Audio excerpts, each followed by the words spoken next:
that relates to our core brand strategy, because it touches a number of different teams, not only within the marketing team, but across every function at the company, we keep that in-house. Messaging, customer engagement, really tap into the insights that our team members have around our customers and make sure those are reflected, as well as voice of customer. So I would say anything that is core, customer related, customer experience, brand messaging, content, for the most part, is done internally. Any sort of core creative or strategic work is done internally as it relates to our brand's mission and goals. Where I would say we tend to outsource maybe a bit more is around anything that's a little bit more complex, where we don't have necessarily the expertise in-house. Video production might be an example of something that we might outsource, both shorter and longer form video. Anything from a technical website development perspective, we have partners to help us with that. Really any sort of specialized services where an outside perspective can add value is really what the lens is. But we really do have a fully staffed creative team internally, which has been great because that helps obviously increase our time to market cost efficiently. But we're always reevaluating, thinking about what's the best mix for us in order to achieve our business goals. While I have worked with agencies on strategic initiatives, I do try to keep as much strategic work in-house with us. I think that's the thing that we bring to the table. It's not that an outside agency can't help us, but I feel like we were hired to bring strategic guidance to what we do based on our experiences. And so that's the one thing that if I can, I'm trying to always keep that part of it in-house. When it comes to outsourcing, I think like most people, I outsource primarily execution of writing projects. I've got someone that I work with and have worked with for a long time in different companies who is really adept at putting together customer stories.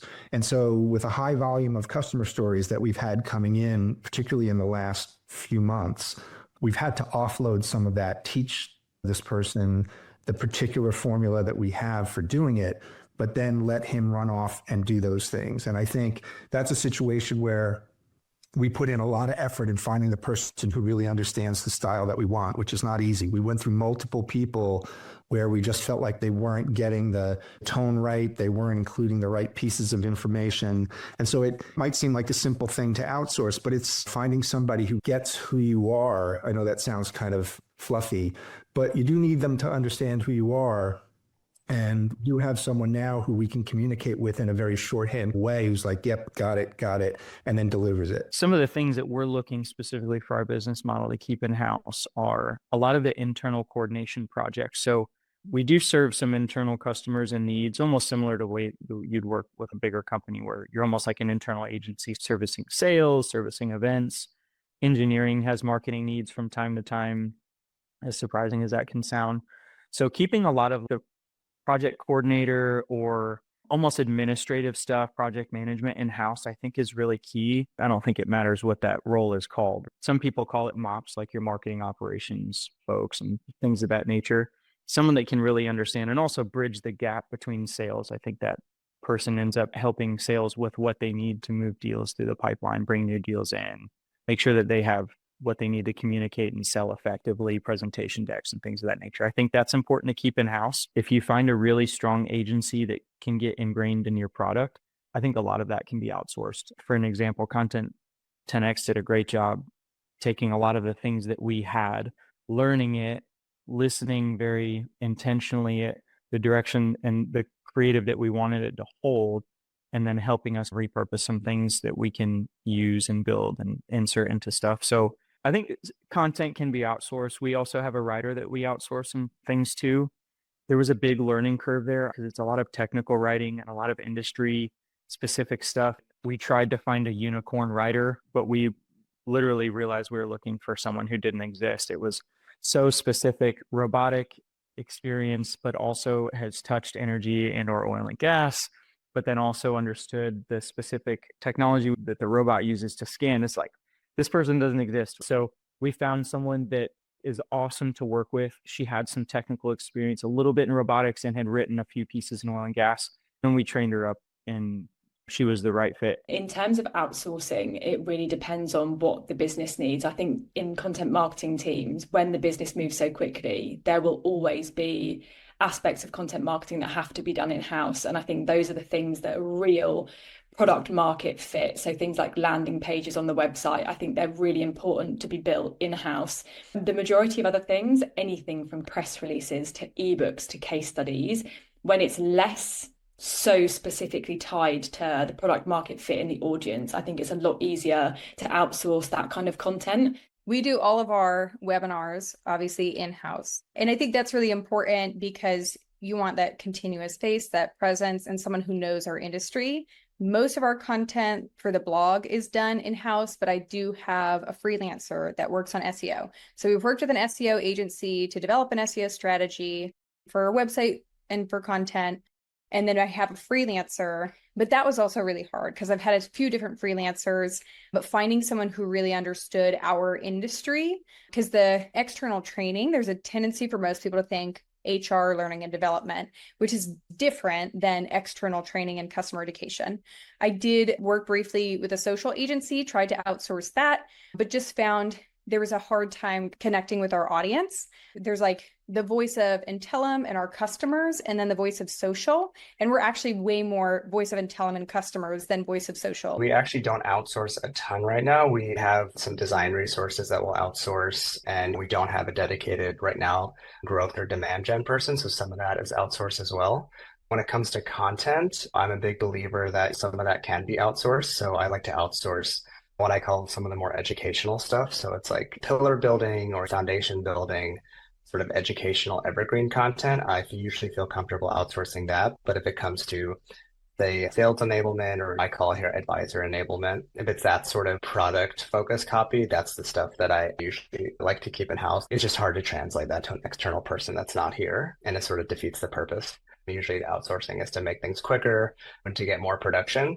That's what we do right now. I'm okay sometimes outsourcing some campaign stuff if it comes to building a campaign or landing page copy, things like that, ad copy. We don't do that right now, but I'm okay doing that sometimes as well. Sometimes it's nice to get an outsider's perspective. If I take a step back and look at how the team is structured, product marketing would be the strategic backbone of the team. Product marketing has been that bridge between the product and the market. The rest of the marketing function I see as being demand generation as opposed to having a specific demand generation team. So the other functions such as content marketing, integrated campaigns, event marketing, and even operations, I see these as extensions of demand marketing. So I have them working seamlessly together. As a team, it's quite cohesive. I would certainly keep those functions in-house. They are the strategic and creative functions. And I really value campaign strategy and campaign management. So keeping those in-house so that we can stay aligned with both my vision for marketing and the vision of the business while we remain quite adaptable. There are some additional areas that we might outsource or look to acquire some external help. Subject matter expertise is something we have within the business, but we also look to bring in some subject matter expertise around marketing to help refine our strategies. That could be positioning, differentiation. At the moment, we outsource some tactical tasks along the lines of performance marketing, say paid media optimization, some high volume content production, perhaps some of our larger reports. And then lastly, around, say, regional marketing to support our regional field marketers, we might look at outsourcing some of our event programs to support. So there's a balance there that I feel allows us to stay quite agile, but leveraging external expertise where we feel it adds value. So we are absolutely open to that balanced approach. Something like a podcast fits in that intersection of what I'm talking about in terms of the production side of it, where it's a repeatable motion. So let's say you start something like a podcast or virtual events, even if it's just webinars to start. So you have a cadence, or maybe you have a backlog of these things. So you have that going, but then also the production side of it, maybe the editing, you could argue, needs maybe a little bit more context than you might think. Let's say I'm in your shoes right now. So you know the context from this podcast, and you might be taking notes or jotting down specific moments in there to help with that editing. You might say, I liked the answer to this question, and I liked the answer to this question at the end. I think we should take those clips, and that's fresh. You can send that over to editing and to production. And that seems to me a pretty good use of resources to outsource. But I can see the other side of it. As a contractor in the past, I have helped companies who want to just try something. They're not 100% sure that the program might be worth investing in. And so it might be worth investing 5,000, 10,000, and maybe a contractor to launch a version of the program as a project. So the one-off.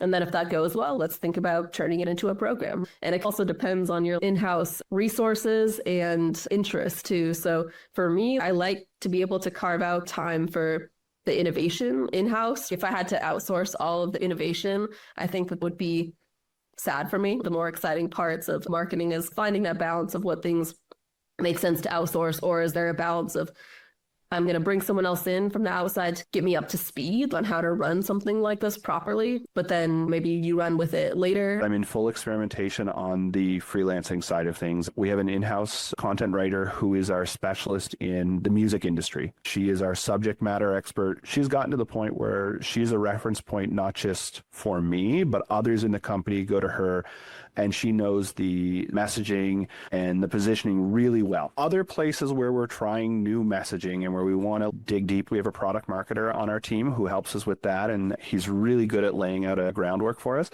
I'm working now with a freelance writer who is really direct response, because I need to go test some new industries and I need really good high-performing ads, high-performing landing pages. I want to get some message out, test it, rinse, repeat. That's one of the places where I found someone who is a high performer and is doing this all day long. And that would take us time to build in-house. One of the other things I'm thinking about is PR type work, thought leadership, getting our name out there. We're leaning on that person who can provide us action and we can lean on their experience. So technical delivery experience can be matched with a flexibility in learning and getting to know a product really quickly.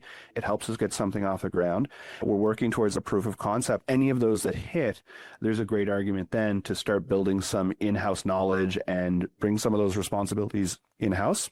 I'm looking at budget across the year, and I may make the decision that money that I wanted to invest in a writer in Q4, having someone come in Q4 so they're ready for Q1, maybe that's a great spread among different freelancers who give us 5 or 6 different skill sets that we can really use on any given day. The long form writer is different than the direct response writer, is different than the social writer, is different than the person who's helping us script a video. And maybe we aren't at the stage where we need to have 4 people doing those 4 different jobs. Maybe we can be working with some outside partners on that one. My approach to bringing in content creation partners is pretty flexible, and I'm still trying to dial in the right mix of delegation, because there are some really talented vendors that we like to work with. But I also want to make sure and give our internal team members the opportunity to work on a variety of projects, especially some that might stretch them and fuel their growth as content marketers. I guess the rule of thumb, and this is informed by my role at Appfolio, but I find that it can be a little bit difficult to outsource or delegate technical or product forward types of content to outside agencies. And I think it's because as a B2B marketing organization where our audience is real estate professionals in a really complex and constantly changing industry, it's hard to find writers and content strategists who can speak our customers' lingo. So we really have to show up to them with a very, very deep level of familiarity with their different business models, the challenges that they're facing, and the economy, but also the context of the really complicated regulatory environment that they have to operate in. Similar limitations might be the case for other kinds of B2B audiences, but for us, it's especially true. We really have to build credibility with them in order to have content that's authoritative, trustworthy, supports our brand's mission. When we've been able to find teams that can do that, then I feel a lot more confident in outsourcing different types of content. In-house is really important for us for our web content because it's insurance and it's a niche topic that not a lot of people know about. And in fact, we hire a lot of people that aren't familiar with it and we train them, but we really need people who are familiar with the product and the nuances of that and the pain points of our customers. So having at least one seasoned editor there And then on the copy side, beyond that, we can try to work with a team of consistent contractors and freelancers who can learn and grow with us. Social is mostly done through contractors and agencies, and we have very deep briefs for that. And the same on the ads side as well. We have briefs that really articulate what we're looking for.